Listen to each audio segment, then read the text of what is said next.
Welcome to another episode of BHP Book Club. I am your host, Kelly Morgan. Today I'm speaking with author Debra Renée Byrd as we talk about her book, Fractured Princess. I'm so glad that she decided to join us and be a member of the book club. I'm so excited for you to listen to her journey and her story and her wonderful novel. So let's get right to it. Welcome to the podcast. Our newest book club member, author Debra Renée Byrd.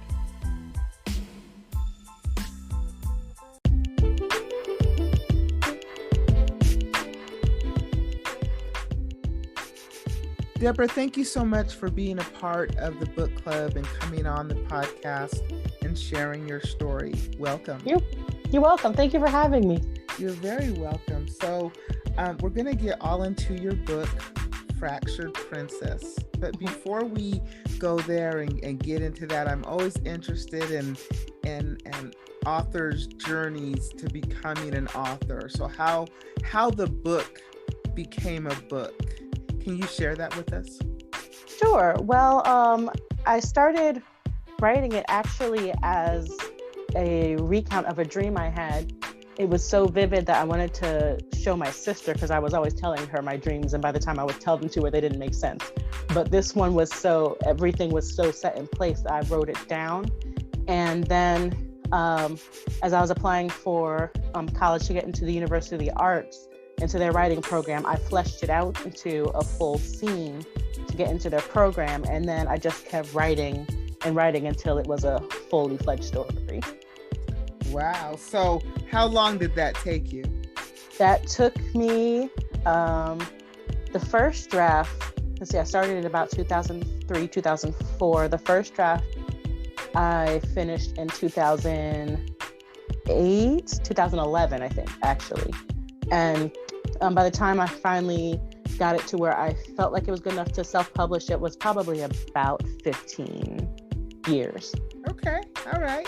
So is that your only book? Right now, yes. I do have a couple of short stories that are on my blog, but this is the first full-length book. And when was this book published? 2019. And then it was picked up by Wahida Clark Publishing's SFF for the Culture. And they republished it in 2021, this past August. Okay. Well, congratulations.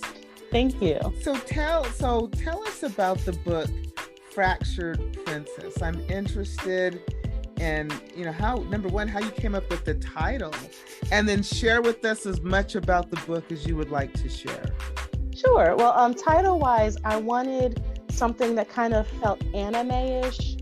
They're very Cowboy Bebop and Dragon Ball Z. They're very short and punchy, but still kind of catchy. And a lot of young adult titles are usually a noun of this noun and that noun. So I wanted something a little shorter and just a little stronger than that. And Fractured Princess is an adventure tale about this princess. She's the last of her race. This metal army completely wiped out her people, and she was sent away to safety. And as she grows up with some guardians who are called watchmen protecting her, she actually loses one. It's not a spoiler. As she keeps getting older and this cycle continues to happen, she realizes that she wants to be one of the people who fight. She doesn't just want to hide and be protected. She wants to fight this army, learn about her people and the powers that she has, so she can also ultimately stop them. So, as I said already, I think I did, it's a journey story.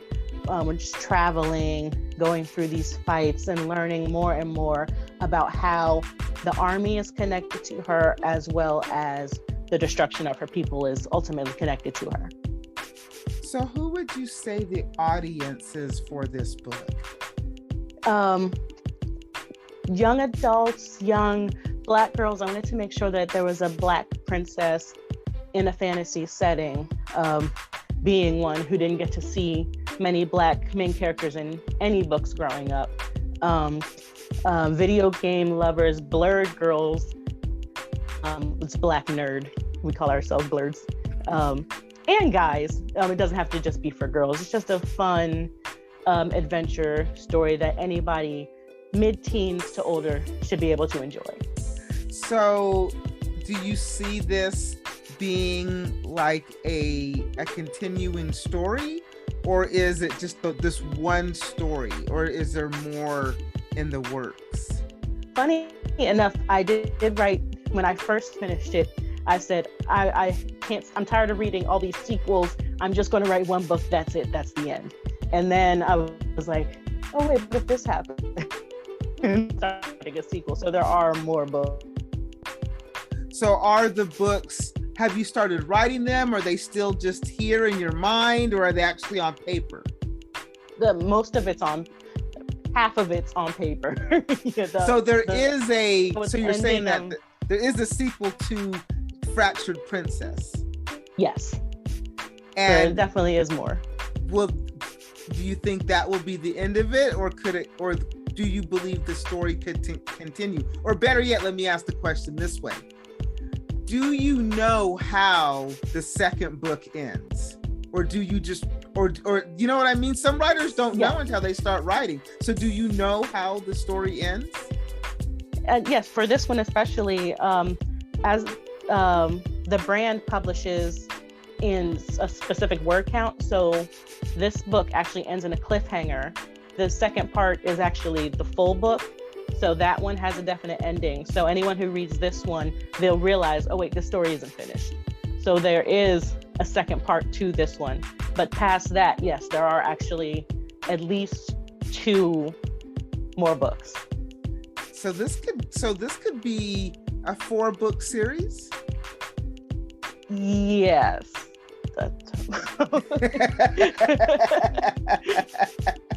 Well, no, hopefully. I think that's cool because you create. Now, does your story take place on Earth, or is she someplace else? Oh no, yeah, it's a high fantasy, so it's on it's a created world that I made up. So you made up this whole entire world. Yes. With this whole race of people, plus a bunch of other probably people as well. Yes. There's a couple languages I had to kind of make up. There's things I wanted to still feel earthly, like plants and some animals, but yeah, for the most part, completely different planet. Did you just say you made up languages? Yes. How many languages did you make up? I fully fleshed out one. It's basically just, I can never remember the word, where you just switch the letters around so it sounds different. I fleshed out one. I created words where they needed to be in 2 others. So sometimes you'll see 3 non-English languages in the book, and the English in the book, we just call it the common language because, of course, there's no England. Right. Wow. See, that is really creative. That's how you can come up with a whole nother language, right? It's amazing. It's amazing. Oh, thank you. So, have you put the book made it an audiobook yet? They are working on that now. Is that so? Because I could hear it being a really good audiobook. And so how are you marketing the book? Deborah, what are you doing to market the book? I'm on most of the social media. I just post as much as I can. I spent October, Instagram artists did a Blacktober where Black artists posted their things, and I just took that and posted scenes from the book the entire month. I'm on Facebook promoting, Tumblr. I'm just wherever I can be, I'm out there. I'm also going locally. We have a First Friday where small businesses get together. So I'm going to be out there. I was out there in November, so I'm going to do it again in December just to sell the book or get my name out there so local people can see. And the publicist I have with WCP, she's been great, Nicole Brown, getting me just as many interviews as she can so it can signal boost to wherever anyone is. So now that you're an author, right? You have this published book, you have more in the works and other things going on, what advice would you give you that you know now that you didn't know when you first started this journey to become an author? Do not query your first draft by any circumstances. Don't print it out. Don't send it to anybody. It's terrible. Just keep writing it. Get other people to read it. Take their criticism, because that's one of my biggest flaws as someone who grew up writing. When I had to deal with other people telling me what was wrong with it, I hated. So I had to really be mad about it, but see where they're right. So definitely take their criticism and don't even publish the third draft. If I'm being honest, just make sure it's as perfect as possible before you send it to anybody, and keep writing. Yes, most definitely keep writing. So when you wrote this, did you query your first draft? I did. How many people did you send it to? Fortunately, not too many.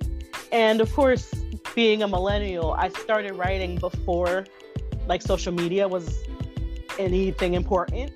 So I didn't have the book Twitter or Bookstagram to tell you and help you in the writing thing. So, you see on TV, they still do it on TV. They'll print out their entire manuscript and send it to someone. They don't do that anymore. So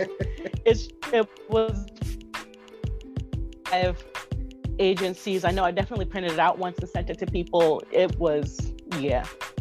And I kept doing it. I would revise, okay, now I can send it out. No. So yeah, I have a whole inbox of no's. I saved those rejections. Yes, those rejections. I have a bunch of those as well, because I too queried my first draft, knowing that it was just great. Right? This is a masterpiece, and it was not good. Right. I think we all do that. So. Well, I think you're just so excited when you actually get it done the first time, not really realizing that you're not done. Right. And my thing is that I wanted to rush the process. I wanted to be an author now. So I've written it. Now let's publish it, and then let's go on book tour. Right? Yes. That was me. That was so me. I definitely feel that. And when I look back, the first draft, it's not even the same story anymore. So it was nowhere near ready. Yeah. And, and you really have to take your time. And I have learned not to rush the process. It's okay to take your time. It's okay, to not rush it because you want to see it out there tomorrow. It doesn't matter if it's out there tomorrow if it's not good. Exactly. Oh, right? That's the word. So you gotta pull it back and take a couple of deep breaths. And you're right. Listen to people's criticism, because that's really tough to do. It is. It's really tough to do. I have talked to authors who have put their books out there and not used an editor. Yeah. I've read a couple. So yeah, it's hard. Which is really sad, because now when you get reviews on your book, you're getting reviews about the grammar. You're not getting reviews about your story. Right. And you want reviews about your story, good or bad, not about there was too many run-on sentences or it didn't make any sense or whatever, because you're too close to it to edit your own work. Yeah, definitely. And just when that happens, I hate to see when it happens, because sometimes the concepts are there. It's just, and especially Black writers who don't have the same resources as our, I guess, contemporaries, counterparts, the white writers, when we're kind of just out there.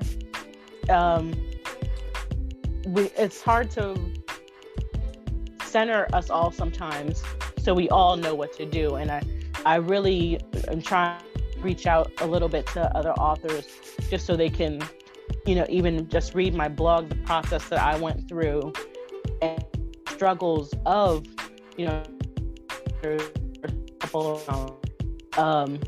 just so they know, don't do this. Well, like find an editor, find beta readers. Right, and just passing on what you've learned. Yeah. Right, so that maybe they don't have to go through it, because there's a lot of information out there. There's a lot of information out there, but there's also a lot of companies out there that will just take your money. Yeah. Right, and tell you that they're going to give you a book, and they might do exactly that. They might produce a book for you, but that's pretty much it. Yeah, and the one thing I do see a lot of people say, like, if a publisher asks you for money to do anything, like, they're not legitimate. Like, they're not going to pay, like, you don't have to pay them to query them. You're not supposed to be paying them, like, upfront for anything. So that's usually a red flag. Yeah, or where they're telling you to buy copies of your book, but they're just putting it on their Amazon publishing platform. Yeah. And that's pretty much all they're doing. Right. Right. And so I know that a lot of people are under the impression that a publisher is going to market the book for you. But even publishers today will have the author market the book. Yeah. Right. And with social media, there's a lot of things that you can do, but I think that's where people get lost. I know I didn't know anything about marketing. So when I first put my book out there, I figured it was on Amazon. Y'all was going to go get it. You would see it on the front page. Right. And we were done, right? There's nothing else for me. My work was done. Right. That was me too. And then somebody's like, well, you got to market it. And then I dove into that and realized that that's a whole nother avenue of trying to be an independent author. Yeah. Right? Because what do you do? Where do you spend your money and what's your budget? Because it can get out of control. It can get real quick. Yeah. Mm-hmm. Right? And you can't do unless you're and then how much time are you willing to put? Yeah. Right? So let's talk about your writing process. And I'm so interested because you've come up with this great world and this this whole world. And so how do you write? This you said came to you in a dream, but you had to obviously continue on the story, right? Yeah. So is it something where you just sit down and write? It just comes to you? Are you someone who outlines and really thinks about it? What's your process? I am a hardcore pantser, which is someone who just writes whatever, whenever comes. I've tried to outline. I've tried to plot things out. I think that's only worked maybe once, and I haven't even finished that story. So, and the hardest thing with this one, because the dream I had was literally just one scene. So having to kind of say, okay, well, who's this character? Who's that character? What's their personality like? How does that work out? And what's happening in the story after this one scene? So just trying to figure out where everything is going is kind of writing almost, this is something I heard earlier from other blogs, let your character the plot as you write characters, you kind of know, well, this is what this character would say. This is how this character would react. This is what would happen in conjunction and as a result of what that character did. So definitely for this one, pantser, just writing as it came. Yeah, I've had a lot of authors tell me that they just sometimes just sit down and it just comes, right? They don't know what's going to necessarily happen to the characters until they start writing. The characters in their head begin to take on a life all their own, where they're just having conversations and things are happening and they're just writing, trying to keep up with what's going on. Is that the same for you? It is. And I try to either act out or talk out the situations, that always helps me. So that it's not just a bunch of noise in my head. If I'm talking it out like I'm one of the characters and write down what's going on, that's a little easier for me. So when you left the book as a cliffhanger, did you know that it was going to be a cliffhanger?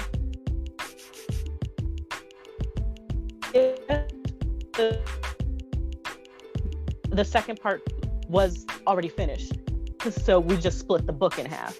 Gotcha. So I already knew how the book ended. I definitely wrote the ending to be the ending. I didn't expect to write more after that. So if anyone ever picked up like both halves and that was all they read, the story was complete. So when do you anticipate the next book being available? I'm actually not sure. Hopefully within the next year or two. Okay. But hopefully the next year. All right. So do you have an author page? Do you have a website? Yes. It is therightmage.com. It's WRITEMAGE.com. Therightmage.com.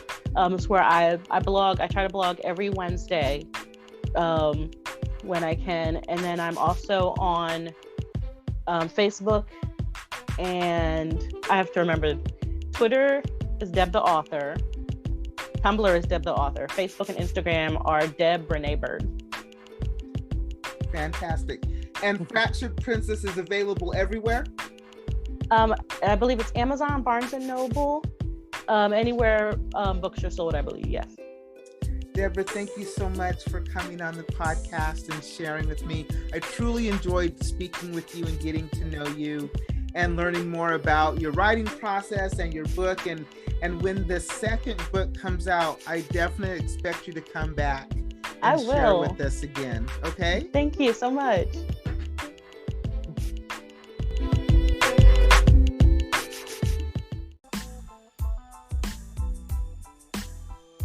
Thank you for listening to another episode of BHP Book Club. I am your host, Kelly Morgan. I just wrapped up with author Deborah Renée Byrd as we talked about her book, Fractured Princess. I'm so glad that she decided to come on the podcast and share her journey with us. If you are an author and you are interested in promoting your book and being a member of the book club, well then come on. Go to my website, brightheadedpublishing.com. Go to the contact section, reach out to me, we'll connect. Next thing you know, you are on the podcast promoting your book.